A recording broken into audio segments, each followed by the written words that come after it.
ധർമ്മടത്ത് പോലും പിണറായി വിജയന് കഴിഞ്ഞ പ്രാവശ്യത്തെ ഭൂരിപക്ഷം കിട്ടില്ല എന്ന് സംസ്ഥാന സെക്രട്ടേറിയറ്റ് തന്നെ വിലയിരുത്തി കഴിഞ്ഞു. സംസ്ഥാന സെക്രട്ടേറിയറ്റ് തന്നെ വിലയിരുത്തി ധർമ്മടത്ത് പിണറായി വിജയന് ഈ നാടുനീളെ കൂറ്റൻ ഫ്ലെക്സ് ബോർഡുകൾ വെച്ചിട്ട് പോലും പിണറായി വിജയൻ അല്ലാതെ മറ്റൊരു മുഖവും ഈ അടുത്ത കാലത്തൊന്നും CPM-ലെ മറ്റൊരു നേതാവിന്റെ മുഖവും ഈ ഇലക്ഷൻ പ്രചാരണ കാലത്ത് കേരളം കണ്ടിട്ടില്ല. അങ്ങനെയുള്ള ക്യാപ്റ്റൻ ധർമ്മടത്ത് ഒരു വോട്ട് കുറഞ്ഞാൽ പോലും അത് LDF-ന് അല്ലെങ്കിൽ CPM-ന് വൻ ക്ഷീണമാണ്. പക്ഷെ അവർ ഇപ്പോഴേ സമ്മതിച്ചു, എന്തായാലും വോട്ട് കുറയുന്ന ഇപ്പോഴേ സമ്മതിച്ചു. അപ്പൊ ഞാൻ പറഞ്ഞുകൊണ്ട് വരുന്നത്, ബേപ്പൂരിൽ എന്താണ് സംഭവിക്കാൻ പോകുന്നത്? ബേപ്പൂരിൽ PV അൻവർ പിണറായിസവും മരുമോനിസവും അവസാനിപ്പിക്കും എന്ന ദൃഢപ്രതിജ്ഞയുമായി CPM വിട്ട് അല്ലെങ്കിൽ LDF കൂടാരം വിട്ട് വന്ന MLA സ്ഥാനം ഉപേക്ഷിച്ച PV അൻവർ ബേപ്പൂര് പോലുള്ള ഒരു ഇടതു കോട്ടയിൽ, അങ്ങനെയാണ് പറയുന്നത്, ഒരു ഇടതു കോട്ട, കഴിഞ്ഞ ഒരു 4.5 പതിറ്റാണ്ടായി ഇടതുപക്ഷം ജയിച്ച ആ ഒരു മണ്ഡലത്തിൽ പോരാട്ടത്തിനിറങ്ങിയപ്പോൾ എന്താണ് യഥാർത്ഥത്തിൽ സംഭവിക്കാൻ പോകുന്നത്? മാതൃഭൂമിയും മനോരമയും എന്താണ് പറയുന്നത് എന്നും അത് കഴിഞ്ഞിട്ട് വോട്ടിന്റെ, അതായത് എനിക്ക് തോന്നുന്നു ഇപ്രാവശ്യം ഒരു 20,000-ലേറെ വോട്ടുകൾ, 20,000-ലേറെ വോട്ടുകൾ കഴിഞ്ഞ തവണത്തേക്കാൾ ബേപ്പൂരിൽ കഴിഞ്ഞ 2021 വോട്ട് ചെയ്തവരെക്കാൾ 2026 20,000-ൽ കൂടുതൽ ആൾക്കാർ കൂടുതൽ വോട്ട് ചെയ്തിട്ടുണ്ട്. നമ്മുടെ നവാഗത വോട്ടർമാർ. അപ്പൊ നവാഗത വോട്ടർമാരുടെ 20,000-ൽ കൂടുതൽ വോട്ടുകൾ അവിടെയുണ്ട് കേട്ടോ. മറ്റൊന്ന് 28,747 ആണ് എന്നാണ് എൻ്റെ ഓർമ്മ. 28,747 റിയാസിന് കഴിഞ്ഞ പ്രാവശ്യം ഉണ്ടായിരുന്ന ഭൂരിപക്ഷം. അപ്പൊ അൻവർ ബേപ്പൂരിൽ ജയിക്കണമെങ്കിൽ ആ 28,000+ വോട്ടുകൾ മറികടക്കണം. ഈ മറികടക്കാൻ അൻവറിനെ സഹായിക്കുന്ന ഒരു പ്രധാന ഘടകം എനിക്ക് തോന്നുന്നു ബേപ്പൂരിൽ കനത്ത പോളിംഗ് ആയിരുന്നു. കനത്ത പോളിംഗ്. ഈ കനത്ത പോളിംഗിന്റെ ഫലമായിട്ട് ഈ 20,000+ പുതിയ ആൾക്കാർ, ഈ പുതിയ ആൾക്കാരുടെ വോട്ട് എങ്ങോട്ടേക്കാണ് പോവുക? അത് അൻവറിലേക്ക് എത്ര ശതമാനം പോകും? റിയാസിന് എത്ര പോകും? പ്രകാശ് ബാബുവിന് എത്ര പോകും? പുതിയവരുടെ വോട്ടാണ്, പുതിയ തലമുറയാണ്. അപ്പൊ പുതിയ തലമുറ പഴയ പോലെ എന്താ പറയാ, ഇതിൽ എത്രമാത്രം ഈ രാഷ്ട്രീയ അടിമകൾ ഉണ്ടാകും എന്നുള്ളത് നമുക്ക് അറിയാൻ പറ്റില്ല. എങ്കിലും പുതിയ തലമുറയെ സംബന്ധിച്ചിടത്തോളം അവർ ഇത്തരത്തിലുള്ള രാഷ്ട്രീയത്തിന്റെ ഉള്ളറകളിലേക്ക് കടന്നു ചെന്നുകൊണ്ടിട്ട് രാഷ്ട്രീയത്തിന്റെ ഗുണദോഷങ്ങളും അല്ലെങ്കിൽ വികസനത്തിന്റെ മുരടിപ്പ്, വികസന വെളിച്ചം, ഇതൊക്കെ ചർച്ച ചെയ്തുകൊണ്ട് ആ രീതിയിലുള്ള ഒരു തിരഞ്ഞെടുപ്പായിരിക്കും ഈ പുതിയ നവാഗത വോട്ടർമാർ ചെയ്യുക എന്നത് എനിക്ക് സംശയമാണ്. കാരണം രാഷ്ട്രീയത്തിലെ ഇത്തരത്തിലുള്ള സംവാദങ്ങളെക്കുറിച്ച് അത്ര ഒന്നും താല്പര്യമില്ലാത്തവരാണ് പുതിയ തലമുറ എന്ന് പറയുന്നത്. ഏറ്റവും ഉദാഹരണമായിട്ട് ഞാൻ ഈ വോട്ടെടുപ്പ് നടന്നതിന്റെ പിറ്റേ ദിവസം ആ ദിവസം വൈകിട്ട് ഞാൻ കോഴിക്കോട് ഒരു ഷോപ്പിൽ നമ്മുടെ ഒരു മൊബൈലിന് ഒരു സ്ക്രീൻ ഗാർഡ് വാങ്ങാൻ വേണ്ടിയിട്ട് കോഴിക്കോട്ടെ ഏറ്റവും പ്രശസ്തമായ ഒരു ഷോപ്പിൽ കയറിയതായിരുന്നു. അപ്പോൾ ഒരു പയ്യനാണ് അവിടെ ഈ കാര്യങ്ങളൊക്കെ ചെയ്യുന്നത്, വളരെ സ്മാർട്ടായ ഒരു പയ്യൻ. അപ്പോൾ ഞാൻ അവനോട് ചോദിച്ചപ്പോൾ പറഞ്ഞാൽ അവൻ എന്താ പറയുക, കഴിഞ്ഞ പ്രാവശ്യം 2021 വോട്ട് ചെയ്തവനാണ്, ഈ പ്രാവശ്യം വോട്ട് ചെയ്തതാണ് കേട്ടോ. അപ്പൊ ഞാൻ വെറുതെ കൗതുകത്തിന് ചോദിച്ചതാണ്. ഇത് ബേപ്പൂര് മണ്ഡലത്തിലുള്ള പയ്യനാണ്. അപ്പം ആർക്കാണ് വോട്ട് ചെയ്തതെന്ന് വെറുതെ ഒരു കൗതുകത്തിന് ചോദിച്ചപ്പോൾ ഇവൻ പറഞ്ഞു, ഇതിപ്പോ ആർക്കായാലും കണക്ക് തന്നെ. അങ്ങനെ പറഞ്ഞത് ആർക്കായാലും കണക്ക് തന്നെ എന്ന് പറഞ്ഞാൽ ഇതൊരു എന്താ പറയാ, ഒരു യുവതലമുറയുടെ ഒരു പ്രതീകമായിരുന്നു ആ കുട്ടി അല്ലെങ്കിൽ ആ യുവാവ് എന്ന് പറഞ്ഞാൽ ആർക്ക് വോട്ട് ചെയ്താലും, പ്രത്യേകിച്ച് എനിക്കത് നമുക്ക് ജോലി ചെയ്യണം, നമുക്ക് ജോലി ചെയ്താൽ നമുക്ക് കാശ് കിട്ടും, അതല്ലാതെ പ്രത്യേകിച്ച് ഒരാൾക്ക് വോട്ട് ചെയ്തുകൊണ്ട് എന്ത് കാര്യം എന്നാണ് അയാൾ ചോദിച്ചത്. വീണ്ടും വെറുതെ ഞാൻ കാര്യങ്ങളൊക്കെ ഇങ്ങനെ സംസാരിച്ചു കഴിഞ്ഞപ്പോൾ പറഞ്ഞു, ഞാൻ ഇപ്രാവശ്യം അൻവറിനാണ് ചെയ്തത്. അപ്പൊ ഞാൻ ചോദിച്ചു, കഴിഞ്ഞ പ്രാവശ്യം ഞാൻ റിയാസിന് ചെയ്തു, കഴിഞ്ഞ പ്രാവശ്യം ഞാൻ റിയാസിന് ചെയ്തിരുന്നു, ഇപ്രാവശ്യം അൻവറിന് ചെയ്തു. അപ്പൊ ഞാൻ ചോദിച്ചു, എന്താ റിയാസിന് ഇപ്രാവശ്യം ചെയ്യാതെ അൻവറിലേക്ക് മാറിയത് എന്തുകൊണ്ടാണ്? അപ്പൊ കാരണം മണ്ഡലത്തിലുടനീളം റിയാസ് ഭയങ്കര പ്രചാരണമായിരുന്നു, മണ്ഡലമാകെ മാറി വൻ വികസനം വന്നു എന്നൊക്കെ പറയുന്നു. അതേ അവസരത്തിൽ തന്നെ അൻവർ ഇതിനൊക്കെ പൊളിച്ചുകൊണ്ട് ബേപ്പൂരിലെ ഒരു വികസനവും നടന്നിട്ടില്ല എന്നും ഇവിടുത്തെ സ്ഥിതി വളരെയേറെ പരിതാപകരമാണെന്നും ഈ റിയാസ് നടത്തിക്കൊണ്ടിരിക്കുന്നത് വെറും റീൽസ് ഇട്ട് ഇല്ലാത്ത കാര്യങ്ങൾ ഇങ്ങനെ പെരുപ്പിച്ച് പറയുകയാണെന്നും ബേപ്പൂരിൽ ഒരു വികസനവും നടന്നിട്ടില്ല എന്നും അൻവറും പറയുന്നു. അപ്പൊ ഈ സാഹചര്യത്തിലാണ് ഈ യുവാവ് പറയുന്നത് എന്തായിരുന്നു കാര്യം, ഈ റിയാസിൽ നിന്ന് അൻവറിലേക്ക് ഷിഫ്റ്റ് ചെയ്യാൻ എന്താ കാരണം എന്ന് ചോദിച്ചപ്പോൾ ഈ വളരെ വളരെ രസകരമായ മറുപടിയാണ് കേട്ടോ ആ പയ്യൻ പറഞ്ഞത്. അതായത് ഒന്നുമില്ല കഴിഞ്ഞ പ്രാവശ്യം റിയാസിന് ചെയ്തു, പ്രാവശ്യം മാറ്റിക്കൊത്തി, അത്രയേ ഉള്ളൂ. കഴിഞ്ഞ പ്രാവശ്യം റിയാസിന് ചെയ്തു, ഇപ്രാവശ്യമായിട്ട് മാറ്റിക്കൊത്തിയ, എന്നും ഇങ്ങനെ ഒരാൾക്ക് ചെയ്യണ്ടല്ലോ എന്ന് പറഞ്ഞ് ഇത്ര ലാഘവത്തിൽ ഇത്തരത്തിലുള്ള ഒരു പ്രചാരണത്തിന്റെയും കുത്തൊഴുക്കിൽപ്പെടാതെ വളരെ എന്താ പറയാ വളരെ ലാഘവത്തിൽ ഇതിലൊന്നും ഒരു കാര്യവുമില്ല എന്ന് ധരിച്ചിരിക്കുന്ന ഒരുപാട് പേർ നമുക്കിടയിലുണ്ട് കേട്ടോ. അതിന്റെ ഒരു പ്രതീകമാണ് ഞാൻ പറഞ്ഞ ഈ യുവാവ്. അപ്പൊ ഞാൻ പറഞ്ഞുകൊണ്ടിരിക്കുന്നത് ഈ 20,000 പുതിയ വോട്ടർമാർ എന്ന് പറയുന്നത് അവരെ സംബന്ധിച്ചിടത്തോളം അങ്ങനെ ഒരു കൃത്യമായ ഒരു രാഷ്ട്രീയ ബോധമൊന്നുമില്ലാതെ ചെയ്യുന്ന വോട്ടുകളാണ്. അതുകൊണ്ട് തന്നെ അത് ഒരുപക്ഷെ കുറെ റിയാസിലേക്കും കുറെ അൻവറിലേക്കും കുറെ പ്രകാശ് ബാബുവിലൊക്കെ പോയിട്ടുണ്ടാവും കേട്ടോ. പക്ഷേ നേരത്തെ പോൾ ചെയ്ത അല്ലെങ്കിൽ നേരത്തെ കഴിഞ്ഞ തവണ ഈ റിയാസിന് വോട്ട് ചെയ്ത അല്ലെങ്കിൽ കഴിഞ്ഞ തവണ നിയാസ് ആയിരുന്നു ഈ എതിരാളി UDF-ന്റെ. അപ്പൊ UDF-ന്റെ സ്ഥാനാർത്ഥിക്ക് വോട്ട് ചെയ്തവർ തിരിച്ച് അങ്ങോട്ടും ഇങ്ങോട്ടും എത്രമാത്രം ഷിഫ്റ്റുകൾ ഉണ്ടാവും എന്നുള്ളതാണ് ഈ പ്രാവശ്യം നമ്മൾ നോക്കേണ്ടത് കേട്ടോ. ഇതിൽ ഏറ്റവും പ്രധാനപ്പെട്ട ഒരു കാര്യം പറഞ്ഞാൽ ഭരണവിരുദ്ധ വികാരം ഇല്ല. ഇപ്പൊ ഗോവിന്ദൻ വീണ്ടും ഇന്നത്തെ പത്രസമ്മേളനത്തിൽ ഉടനീളം ഗോവിന്ദൻ പറഞ്ഞുകൊണ്ടിരിക്കുന്നതാണ് ഭരണവിരുദ്ധ വികാരമില്ല എന്നുള്ളത് തന്നെയാണ്. പക്ഷേ ഗോവിന്ദൻ എത്ര ആവർത്തി പറഞ്ഞാലും ഇവിടെ ശക്തമായ ഭരണവിരുദ്ധ വികാരമുണ്ടെന്ന് നമുക്കറിയാം. കാരണം എല്ലാവരും ഈ CPM-ന്റെ അന്തംഗമികളല്ലാതെ ബാക്കി എല്ലാ ആൾക്കാരും പറയുന്നത് മാത്രമല്ല നമുക്ക് അനുഭവമാണ് ശക്തമായ ഭരണവിരുദ്ധ വികാരമുണ്ട്. അപ്പൊ ഈ ശക്തമായ ഭരണവിരുദ്ധ വികാരം ഉണ്ടാകുമ്പോൾ, അതായത് ശബരിമലയിൽ നടന്ന സ്വർണ്ണക്കൊള്ള, ഏറ്റവും അവസാനം ഈ കുഴൽനാടന്റെ ഈ വെളിപ്പെടുത്തലുണ്ടല്ലോ, അതായത് 2018-ലെ പ്രളയം എന്ന് പറയുന്നത് മനുഷ്യനിർമ്മിതമാണ്. അതായത് കരിമണൽ ലോബിയെ സംരക്ഷിക്കാൻ വേണ്ടിയിട്ട്, അവിടെ നിന്ന് കോട ലഭിക്കാൻ വേണ്ടിയിട്ട്, അല്ലെങ്കിൽ ഏതാണ്ട് ഒരു 100 കോടിയോളം രൂപ കോളപ്പണമായി കിട്ടാൻ വേണ്ടിയിട്ട് അഴിമതി നടത്താൻ വേണ്ടിയിട്ടാണ് ഏതാണ്ട് 500ഓളം മനുഷ്യരെ ഈ പ്രളയത്തിൽ മുക്കിക്കൊന്നത് എന്ന് പറയുമ്പോൾ അത് നടുക്കുന്ന വെളിപ്പെടുത്തലാണ് കേട്ടോ.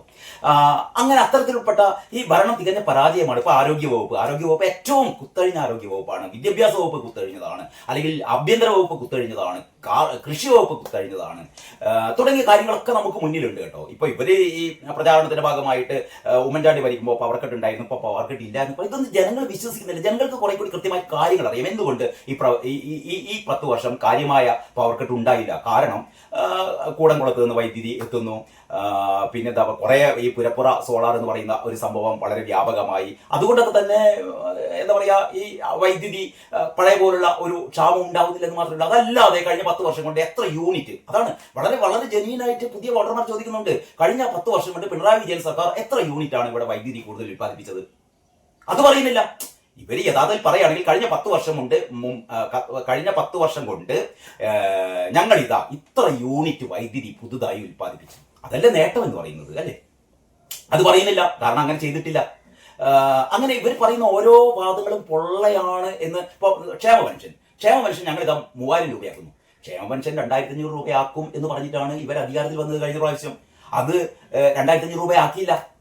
1600 എന്നുള്ളത് 2000 രൂപയാക്കുന്നത് ഏറ്റവും അവസാനം ഒരു 3-4 മാസങ്ങൾക്ക് മുമ്പാണ്. എന്ന് പറഞ്ഞാൽ ഇവർ പറയുന്നതൊന്നും വിശ്വസിക്കാൻ പറ്റില്ല എന്ന്, അതായത് LDF പറയുന്നത് ഒന്നും വിശ്വസിക്കാൻ പറ്റില്ല എന്ന് വോട്ടർമാർക്ക് മനസ്സിലാവുന്നു. ആശാവർക്കർമാർ, നമുക്കറിയാലോ, സമൂഹത്തിലെ ഏറ്റവും ദുർബലരായ ആശാവർക്കർമാർ ഏതാണ്ട് 300ഓളം 258 ദിവസം കണ്ടാണ് സെക്രട്ടേറിയറ്റ് പടിക്കൽ സമരം ചെയ്തത്, അല്ലേ? തിരിഞ്ഞു നോക്കിയില്ല. അവരവസാനം പറഞ്ഞു ഞങ്ങൾക്കൊരു 100 രൂപ തന്നെയും കൊടുത്തില്ല.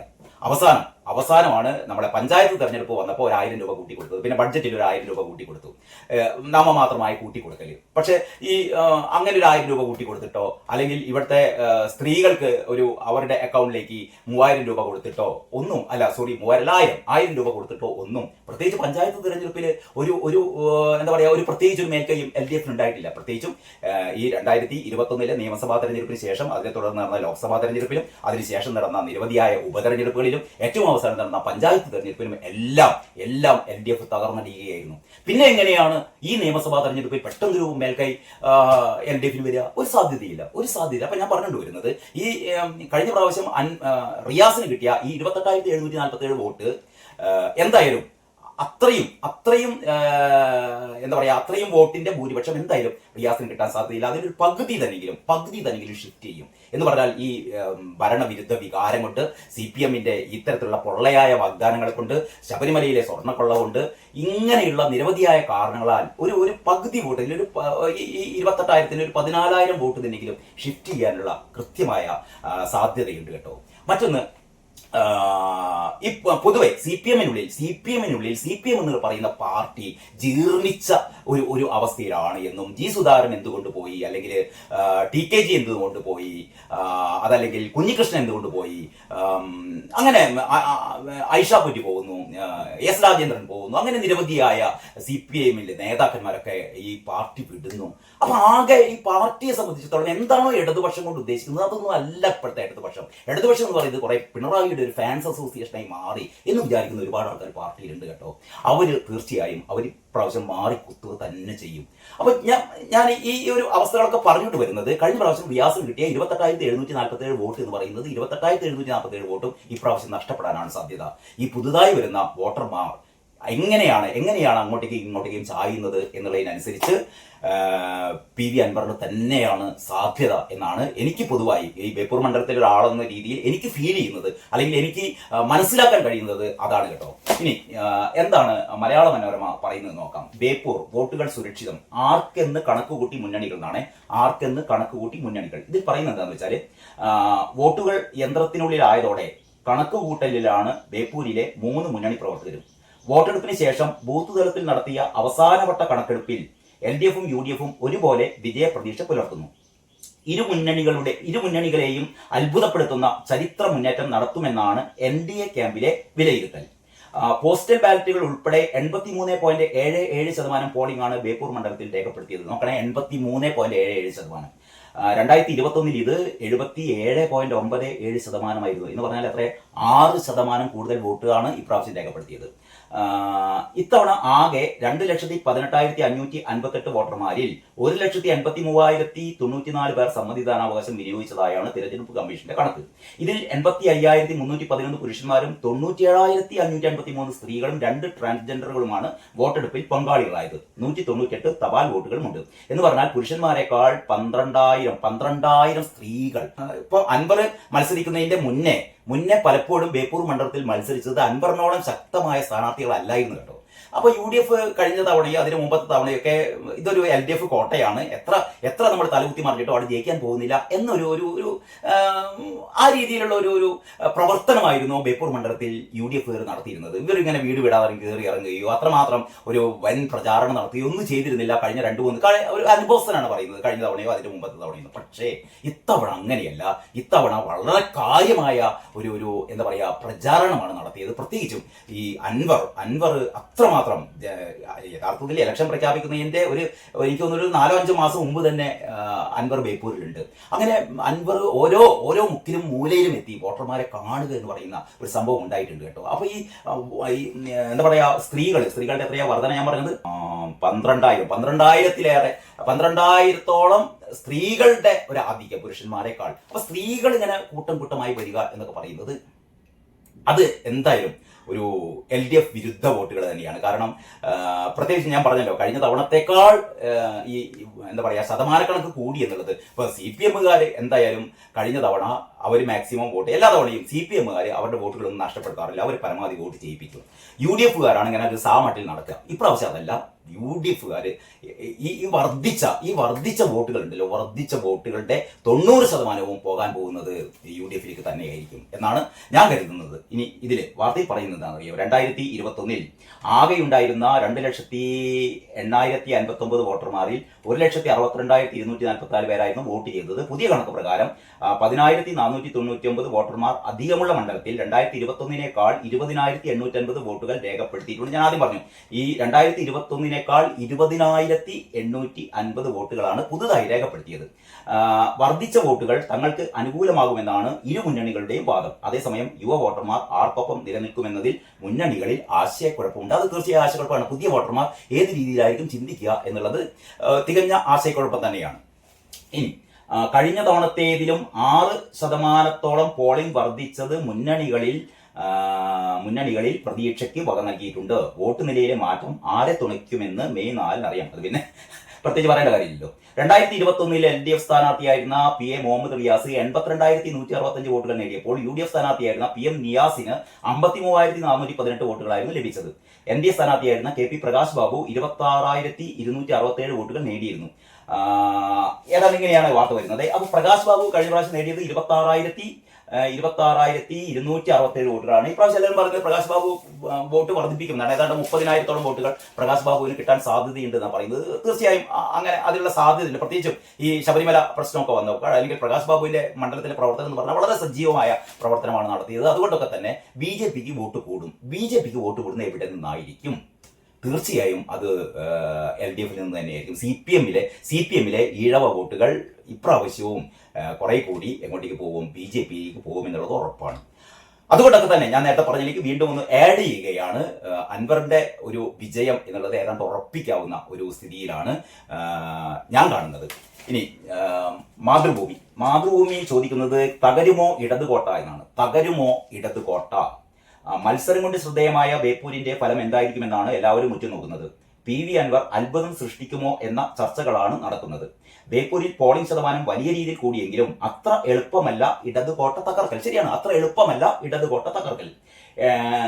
83.74% 2021 നിയമസഭാ തെരഞ്ഞെടുപ്പിനേക്കാളും 2024 ലോക്സഭാ തെരഞ്ഞെടുപ്പിനേക്കാളും പോളിംഗ് ശതമാനം വലിയ തോതിൽ കൂടിയിട്ടുണ്ട്. കടുപ്പമുള്ള ത്രികോണ മത്സരമാണ് ബേപ്പൂരിൽ നടന്നത് എന്നതിന്റെ സൂചനയാണിത്. പക്ഷേ LDF സ്ഥാനാർത്ഥി PM മുഹമ്മദ് റിയാസിനെ കീഴടക്കി ബേപ്പൂരിന്റെ ഇടതുകോട്ട പൊളിക്കാൻ UDF സ്ഥാനാർത്ഥി PV അൻവറിന് അത്ര എളുപ്പമാവില്ല. അത്ഭുതങ്ങൾ തന്നെ സംഭവിക്കേണ്ടി വരും. ആ അത്ഭുതങ്ങൾ എന്താണ് എന്നുള്ളതാണ് ഞാൻ നേരത്തെ നിങ്ങളോട് വിശദീകരിച്ചത്. പോൾ ചെയ്തത് 1,83,094 വോട്ട്. 1,83,094 വോട്ടാണ് ഇത്തവണ ബേപ്പൂരിൽ പോൾ ചെയ്തത്. 2021 നിയമസഭാ തെരഞ്ഞെടുപ്പിൽ 1,64,859 വോട്ടും 82,165 വോട്ടാണ് അന്ന് LDFന് കിട്ടിയത്. ആകെ പോൾ ചെയ്തതിന്റെ പകുതി വോട്ട് PM മുഹമ്മദ് റിയാസ് പിടിക്കുകയുണ്ടായി. UDFന് 53,418 വോട്ടാണ് ലഭിച്ചത്. NDA സ്ഥാനാർത്ഥിക്ക് 26,267 വോട്ടും. NDA സ്ഥാനാർത്ഥി KP പ്രകാശ് ബാബു ഇത്തവണ വോട്ട് വർദ്ധിപ്പിക്കുമെന്നാണ് സൂചന. അത് നമ്മൾ നേരത്തെ ഡിസ്കസ് ചെയ്തല്ലോ. പ്രകാശ് ബാബു ബേപ്പൂരിൽ മത്സരിച്ചപ്പോഴാണ് NDAക്ക് മണ്ഡലത്തിൽ വോട്ട് കൂടിയത്. അത് ആവർത്തിക്കും. വിജയത്തിലേക്ക് എത്തും എന്ന് NDA അവകാശപ്പെടുന്നു. അതിന് ആരും അങ്ങനെ ഞങ്ങൾ തോൽക്കാൻ പോകുകയാണെന്ന് ആരും പറയില്ലല്ലോ. 2021 ഇത്തവണ 18,505 വോട്ടുകളാണ് കൂടുതലായി പോൾ ചെയ്തത്. ഇത് എല്ലാ മുന്നണികൾക്കും വിഭജിച്ചു പോകുമെന്നാണ് മാതൃഭൂമി പറയുന്നത്. അൻവറിന് ജയിക്കണമെങ്കിൽ 2021 20,000-ലധികം വോട്ടെങ്കിലും പിടിക്കണമെന്നാണ് വിലയിരുത്തൽ. ഇടതു വോട്ടുകൾ കൂടി ക്യാൻവാസ് ചെയ്യാൻ കഴിഞ്ഞിട്ടുണ്ടെന്നാണ് അൻവറിന്റെ അവകാശവാദം. അപ്പൊ അൻവറിന്റെ ഈ അവകാശവാദം ഏറ്റവും പ്രധാനമാണ് കേട്ടോ. ഇടതുപക്ഷത്തെ വോട്ടുകൾ കൂടി ക്യാൻവാസ് ചെയ്യാൻ പറ്റിയിട്ടുണ്ട്. മറ്റൊന്ന്, ഇത് ബേപ്പൂരിൽ മാത്രം കാര്യമല്ല പറയുന്നത്. ഇപ്രാവശ്യം CPMന് ഇതുവരെ കാലങ്ങളായി CPMന് വോട്ട് ചെയ്തിരുന്ന പലരും പുറത്തു പറഞ്ഞില്ലെങ്കിലും അവരിപ്രാവശ്യം മാറ്റിക്കുത്തും. അതൊരു പരിധിവരെ BJPക്ക്, ഒരു പരിധിവരെ അത് കോൺഗ്രസിന്, അതായത് UDFന്. ആ രീതിയിലുള്ള ഒരു വോട്ട് ഷിഫ്റ്റിംഗ് ഇപ്രാവശ്യം എന്തായാലും എല്ലാ മണ്ഡലങ്ങളും നടന്നിട്ടുണ്ട്. അത് ഒരു വർദ്ധിച്ച തോതിൽ ബേപ്പൂരിൽ നടക്കും എന്ന് തന്നെയാണ് ഞാൻ കരുതുന്നത്. ഇവിടെ ഒരു 4,000 വോട്ടിന്റെ ഒരു കാര്യം പറയുന്നുണ്ട്. അതായത് ഇവർ പറയുന്നത് UDF അതെ ഏതോ ഒന്നിൽ ഞാൻ കണ്ടു, ഒരു 4,000 വോട്ടിന് തന്നെയെങ്കിലും അൻവർ ജയിച്ചേക്കാം എന്നാണ് അത്ര UDF ക്യാമ്പ് പറയുന്നത്. 4,000 വോട്ട്. പക്ഷെ അൻവറിന്റെ അവകാശവാദം എന്ന് പറഞ്ഞാൽ ഞാൻ 20,000 കൂടുതൽ വോട്ടിന് വിജയിക്കുമെന്നൊക്കെയാണ് അൻവർ പറയുന്നത് കേട്ടോ. അപ്പൊ അൻവറിന്റെ അവകാശവാദം നമുക്ക് അങ്ങനെ പുച്ഛിച്ച് തള്ളാൻ പറ്റില്ല. കാരണം അൻവറാണ് ആള്. കാരണം നിലമ്പൂരിലൊക്കെ അൻവറിന്റെ മത്സരം എല്ലാ പാർട്ടികളും അൻവറിനെ എതിർത്തപ്പോൾ പോലും അൻവർ ഉണ്ടാക്കിയ ഒരു വ്യക്തിഗത വോട്ട് ഉണ്ട് കേട്ടോ. അതെന്തായാലും ബേപ്പൂരിലും കിട്ടും.